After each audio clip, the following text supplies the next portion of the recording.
আপনারা দেখছেন ইচ্ছাপূরণ চ্যানেল। এই চ্যানেলের সমস্ত ভিডিওগুলো আসাম রাজ্যের মায়ুং গ্রামের আসল তন্ত্রমন্ত্রের উপর ভিত্তি করে তৈরি করা। তাই অরিজিনাল তন্ত্রমন্ত্রের ভিডিও দেখে যদি আপনারা তন্ত্রমন্ত্র শিখতে চান তাহলে অবশ্যই চ্যানেলটাকে সাবস্ক্রাইব করে রাখবেন এবং খুব তাড়াতাড়ি লটারির মাধ্যমে 200 জন সাবস্ক্রাইবারকে কামরূপ কামাখ্যার আসল কাপড়ের টুকরা সম্পূর্ণ বিনামূল্যে প্রদান করা হবে এবং সেই কাপড়ের টুকরার মাধ্যমে খুব সহজ সরলভাবে বশীকরণ, ব্যবসা এবং চাকরিতে উন্নতি করার কাজ কিভাবে করবেন সেগুলোও সাথে শিখিয়ে দেওয়া হবে। আগের ভিডিওতে আমার প্রতিশ্রুতি অনুসারে প্রতি সপ্তাহে বাংলা চ্যানেল থেকে একজন এবং হিন্দি চ্যানেল থেকে একজন সাবস্ক্রাইবারকে লটারির মাধ্যমে বেছে নিয়ে কামরূপ কামাখ্যার আসল কাপড়ের টুকরা প্রদান করার ব্যবস্থা করা হয়েছে। এই সপ্তাহে বাংলা চ্যানেলের বিজয়ী সাবস্ক্রাইবার হলো ভারতের কলকাতা বেহালা থেকে বাপি ঘোষ এবং হিন্দি চ্যানেলের বিজয়ী সাবস্ক্রাইবার হিন্দি চ্যানেলের ভিডিওতে জানিয়ে দেওয়া হবে। আজকের ভিডিওতে আপনাদেরকে শেখাবো যে কোনো ধর্মের মানুষ নিজের জন্য অথবা অন্যের জন্য, ছেলে ছেলেকে, মেয়ে মেয়েকে, ছেলে মেয়ে, স্বামী স্ত্রী, প্রেমিক প্রেমিকা, এক কথায় যাকে ইচ্ছা তাকেই সারাটা জীবনের জন্য বশীকরণ করার কবচ। তবে কবচটা যতদিন ধারণ করা থাকবে ততদিন অবধি বশীকরণটা কাজ করবে। কবচ শরীর থেকে খোলা মাত্রই বশীকরণটা সম্পূর্ণরূপে কেটে যাবে। ভিডিওতে আপনারা একটা কবচের ছবি দেখতেই পাচ্ছেন।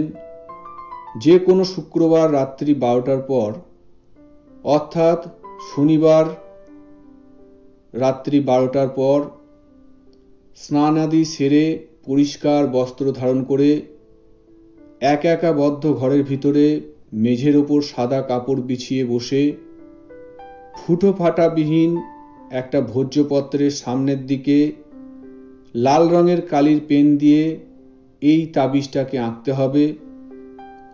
ভোজ্যপত্রের পিছন দিকে যেই ব্যক্তিকে আপনি বশীকরণ করতে চাইছেন সেই ব্যক্তির পদবী সহকারে সম্পূর্ণ নাম লিখবেন।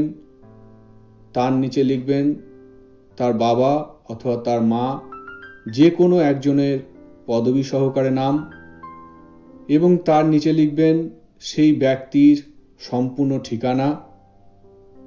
এবারে তাবিজের ভিতরে সর্ষে দানা পরিমাণ অরিজিনাল গোচনা দিয়ে তাবিজ আঁকা ভোজ্যপত্রটা ছোট্ট করে মুড়িয়ে যে কোনো ধাতুর মাদুলিতে পুড়ে মাদুলির মুখটা গরম গলা মোম দিয়ে বন্ধ করে রেখে দেবেন। এরপরে যে কোনো দিন যে কোনো সময় স্নানাদি সেরে পরিষ্কার বস্ত্র ধারণ করে লাল রঙের সুতা দিয়ে মাদুলিটা গলায় আপনাকে ধারণ করতে হবে।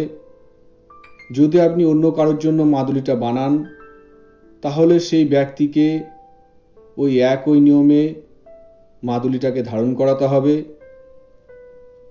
আপনাদের যদি গুরোচনা সম্বন্ধে কোনো কিছু জানার ইচ্ছা থাকে, অর্থাৎ গুরোচনা কি, কোথায় পাওয়া যাবে, দাম কত, এই কাজটা করার জন্য কি ধরনের গোচনা দরকার বা কেমন গোচনা দরকার, সেটা কিভাবে চেক করবেন, এই সমস্ত প্রশ্নের উত্তর পেতে ভিডিওতে দেওয়া আমার হোয়াটসঅ্যাপে সংক্ষেপে ভয়েস মেসেজ পাঠাবেন।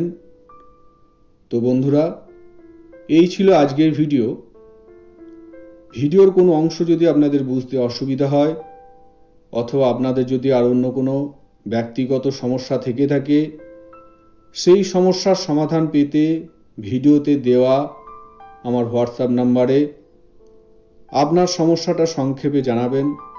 আমার যখন যেদিন সময় হবে আপনার সমস্যাটা শুনে নিয়ে অবশ্যই তার উত্তর আপনাকে দিয়ে দেব। নমস্কার। জয় মা কামাখ্যা।